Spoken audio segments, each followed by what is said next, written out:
बात करते हैं पामिस्ट्री की। ये एक ऐसा सेक्टर है जहाँ जब कोई साइंस में बिलीव करता है ना, वो लोग ज़्यादा बिलीव नहीं करते हैं और कहते हैं कि आधे अधूरे जो ज्ञानी हैं, जो पंडित हैं, उनको नहीं बताना चाहिए अपना हाथ। So how real is palmistry? Is it real, fake? आप हाथ की रेखाएं देख के बता सकते हैं कि मतलब आपका जीवन कितना लंबा है? पामिस्ट्री बहुत कुछ बता देती है आपके बारे में, ठीक है। और बहुत अच्छी बात है कि आपने देखा होगा कि बचपन में जो रेखाएं थी अब वो नहीं है, हाँ, ठीक है। रेखाएं बदलती आमतौर पे रहती कहा है। जाता है कि अगर आप कोई काम कर रहे हो, ठीक है, लेट्स सपोज वो एक बिग प्रोजेक्ट है, उसका रिजल्ट आने वाला है, तो आप अपने राइट हैंड में देखना, लिटिल फिंगर के नीचे अगर सीधी सीधी रेखाएं आने लग जाएं, समझ जाना वो सफल हो जाएगा वो काम, ठीक है। तो इस तरह से हम पामिस्ट्री में आने वाले कुछ महीनों के इवेंट्स को भी देख सकते हैं, ठीक है। ओके। बाकी तो हमारी 4 मेजर रेखाएं होती हैं। ये रेखा आपकी जीवन रेखा है। जीवन रेखा क्या बताती है? आपकी हेल्थ के बारे में बताती है, ठीक है, आपके इम्यूनिटी सिस्टम के बारे में बताती है। और ये होती है आपकी हृदय रेखा, ठीक है। जी। ये हृदय रेखा बताती है आपकी इमोशनल स्टेज को, कि आप कितने प्रेमी हो, कितने बड़े, कितने रोमांटिक हो, या दिल का मामला कैसा है आपका, ओके। यहाँ से एक रेखा और निकलती है जो मेरे हाथ में नहीं है, ठीक है, उसे माइंड लाइन बोलते हैं, मस्तिष्क रेखा। वो आपकी क्रिएटिविटी दर्शाती है, आपकी बौद्धिक क्षमता को दर्शाती है, ठीक ओके। है। और ये हमारी मुख्य रेखाएं होंगी। और सबसे इंपॉर्टेंट रेखा जिसके लिए दुनिया परेशान है, भाग्य की रेखा, ठीक है, अच्छा। वो ये निकलती है छोटी सी पतली सी यहाँ से, इसे भाग्य की रेखा बोलते हैं। तो ये 4 रेखाएं होती हैं, अमूमन सबके हाथ में होती हैं। हो सकता है मस्तिष्क रेखा आपके पास ना हो मेरी तरह, पर ऐसा मत सोचना है आपके पास मस्तिष्क नहीं हाँ। होगा, ठीक है। मैं दिमाग यही आपके सोच पास तब के रही ये होगा, क्या है? ठीक है। तो जैसे आप मेरा हाथ देखोगे तो आपको यूजुअली ये बहुत कम देखने को मिलेगा कि इतनी स्ट्रेट हार्ट लाइन किसी की कैसे हो सकती है, हाँ। ठीक है। अब हुआ क्या कि मेरी माइंड लाइन मेरी हार्ट लाइन से मिल चुकी है, ठीक है। तो मेरे माइंड और मेरा हार्ट एक है, यानी कि जो मेरा दिल कहता है वही मेरा दिमाग भी कहता है, अच्छा। ठीक है। तो इसे बोलते हैं सीमियन लाइन। तो सीमियन लाइन 10 लाख में किसी एक के पास होती है, ठीक है। तो इसमें क्या होता है, दे आर एक तो चार्मिंग पर्सनालिटी तो रखते ही हैं सीमियन लाइन वाले। दूसरा ये क्या करते हैं कि इनके हार्ट और माइंड में कभी स्ट्रगल नहीं होता है, जैसे हमारे लाइफ वेरी में होता है क्लियर। ना कि यार दिल कुछ कह रहा है, दिमाग कुछ कह रहा है। इनका दिल दिमाग एक ही चीज़ कहता है, ठीक है। तो बहुत जल्दी डिसीजन लेते हैं, they are a quick decision maker. अच्छा। तो ये सीमियन लाइन ऐसे असर करती है। अब इंपॉर्टेंट रेखा यहाँ पर एक और है, ये आपका जो उंगली है छोटा वाला, इसको कहते हैं बुध, बुध की उंगली। बुध का पर्वत ये होता है, ठीक है। अब यहाँ से आपकी गई बुध की लाइन, ठीक है, बुध की रेखा, ये देखिए बहुत हल्की सी आपको दिखाई देगी, ठीक है। अब क्या है कि जो व्यापारी हैं, जो व्यापार करना चाहते हैं, उनको ये देख लेना चाहिए कि अगर उनके पास बुध की रेखा, अच्छा व्यापार करेंगे, ठीक अच्छा। है। और बुध की रेखा डेवलप होने लगेगी, अगर नहीं है और आप व्यापार करने लगे तो ये डेवलप हो जाएगी, ठीक है। तो इस तरह से होता है, ये बुध की रेखा होती है। यहाँ पर ये सूर्य है, सूर्य पर्वत है, ये आपका फेम को दर्शाता है, मान सम्मान को दर्शाता है। जिनके पास सूर्य रेखा होती है बिल्कुल लंबी स्ट्रेट, पॉलिटिक्स का बहुत अच्छा योग होता है, ठीक है। यहाँ पे त्रिशूल बन जाए तो आप तो जरूर पॉलिटिक्स में शाइन करोगे, बहुत आपका नाम होगा। या आप किसी गवर्नमेंट की अच्छी खासी पोस्ट पे बैठोगे, या कुछ भी नहीं होगा तो सोसाइटी में आपका भभका जमा रहेगा, ठीक है। तो ये सूर्य की रेखा दर्शाती है, ठीक है। यहाँ पर निकलती है शनि की रेखा, कई बार भाग्य रेखा ही शनि में मिल जाती है, ठीक है। अब बड़ी विचित्र बात आपको लगेगी, भाग्य रेखा है। हमारा आमतौर पे क्या दिमाग होता है कि कोई रेखा जितनी लंबी उतना अच्छा, कोई चीज़ जितनी बड़ी उतना अच्छा। तो ये भाग्य रेखा यहाँ तक है।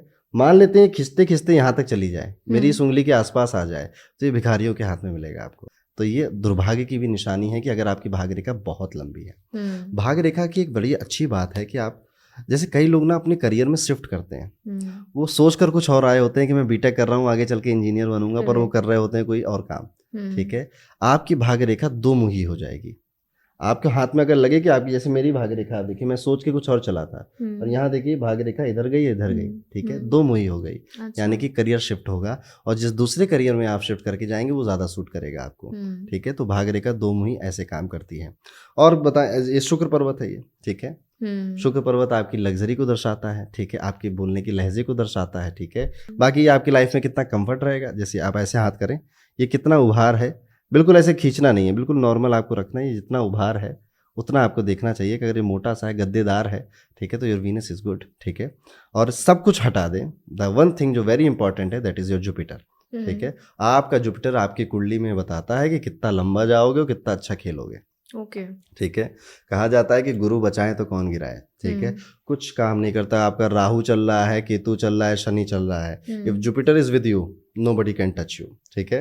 जिनकी कुंडली में छठे भाव में जुपिटर बैठा होता है या 8वें भाव में जुपिटर बैठा जी। होता है, सोफे पे बोरी की तरह पड़े रहें कंबल तान के, लाइफ में कभी लग्जरी की कमी नहीं आएगी। वो आने ही नहीं देगा, कभी पापा को सफल करेगा, भाई को करेगा, स्पाउस अच्छा मिल जाएगा। गुरु। गुरु, ठीक है। ओके। तो गुरु छठे 8वें भाव में बैठ के इंसान को लग्जरी के कंफर्ट नहीं देते, क्योंकि उनकी दृष्टि सेकंड हाउस पे जाती है। तो ज्योतिष में कहा जाता है कि गुरु की जो दृष्टि है वो गुरु से भी ज्यादा पावरफुल है। जैसे हम कहते हैं ना, राम से ज्यादा राम का नाम है, ठीक है। तो यहाँ पे वही चीज है कि गुरु से ज्यादा गुरु जिन घरों में देख रहे हैं, दृष्टि डाल रहे हैं, उनमें आपको कभी दिक्कत नहीं आएगी, ईश्वर की कृपा मिलेगी ऊपर से। और ठीक है, अब एक चीज बताऊं, जैसे लोग कहते हैं कि अगर आपके विवाह के घर में शनि बैठ जाए, राहु केतु बैठ जाए, जैसे केतु डाइवोर्स करा देता है, ठीक है, उससे अलगाव चाहिए होता है, नहीं तो वैचारिक डाइवोर्स हो जाता है आपका। अगर आपका केतु 7th हाउस में बैठा, आप चार्ट लगा देना, लोगों को समझ में आएगा, ठीक है।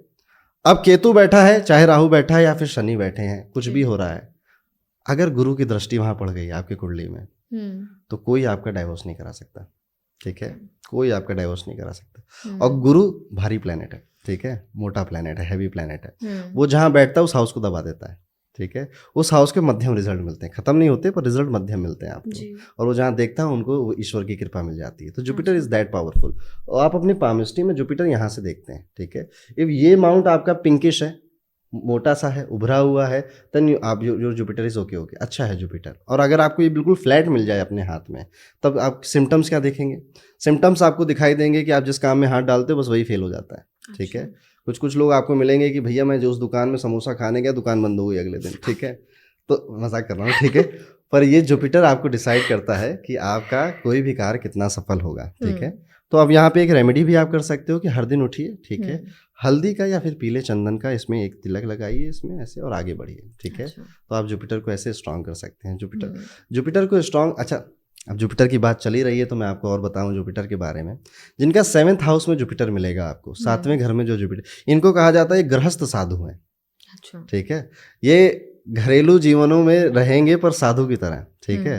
अपनी वाइफ से बेडरूम में बातें करेंगे धर्म की, स्पिरिचुअलिटी की, तो वाइफ भी इनको कहेगी भाग जाए यहाँ से, ठीक है। या फिर इनके घरों में आपको बुक्स बहुत मिलेंगी, जुपिटर 7th हाउस, घरों में किताबें बहुत मिलती हैं, और बेडरूम में भी किताबें मिलेंगी इनको आपको, और यही इनके लिए सबसे नुकसानदेह है। अपने बेडरूम से किताबें निकाल दो, आपका फायदा है, ठीक है। आज ही हटा दूंगी। जुपिटर 7th हाउस से शादी करके, जुपिटर 7th हाउस से जो शादी करेगा उसका बहुत फायदा है। तो आपको कोई लड़का लड़की मिले जिसका जुपिटर 7th, पकड़ लो उसे, ठीक है, उससे शादी कर डालो, ठीक है। तो जुपिटर 7th हाउस जो स्पाउस है आपको वो रिच कर देता है, ठीक है। तो ये जुपिटर की पावर है। और जुपिटर 1st हाउस में बैठकर इंसान को फैट कर देता है, ठीक है, मोटा कर, कई बार अस्थमा की प्रॉब्लम भी दे देता है, ठीक है। तो लगन बोलते हैं ना, लगन में अगर जुपिटर बैठा हो, पर लगन में बैठा जुपिटर ना संस्कारी होता है, धार्मिक होता है, गुरु के लक्षण उसके अंदर दिखाई देते हैं बेसिकली। हमारे फर्स्ट इसमें तो ठीक है, हाँ। सो ये जुपिटर इस तरह से दिखाई देता है, अमूमन कर देता है, ठीक है, जरूरी नहीं है। अब मैं सिर्फ जुपिटर को देख के बता रहा हूँ, आपकी कुंडली में और भी योग हो सकते हैं कि मंगल की दृष्टि उसके ऊपर है या उसके ऊपर नहीं है, तो ये मैं जनरल सिम्टम्स बता रहा हूँ। और जैसे अब ये जुपिटर की बात हो गई, अब अगर हम राहु को समझें तो राहु को ट्रबल का माना जाता है कि चलती गाड़ी को रोक दे, वो राहु, ठीक है। और इसको बोला जाता है राहु मारे तो कौन तारे, ठीक है। राहु ही कलयुग का राजा भी बोला गया है, ठीक है। कि कलयुग में राहु आपको बहुत फेम दे सकता है। कहते हैं जिनका राहु 10th हाउस में है, राहु 10 में तो दुनिया बस में।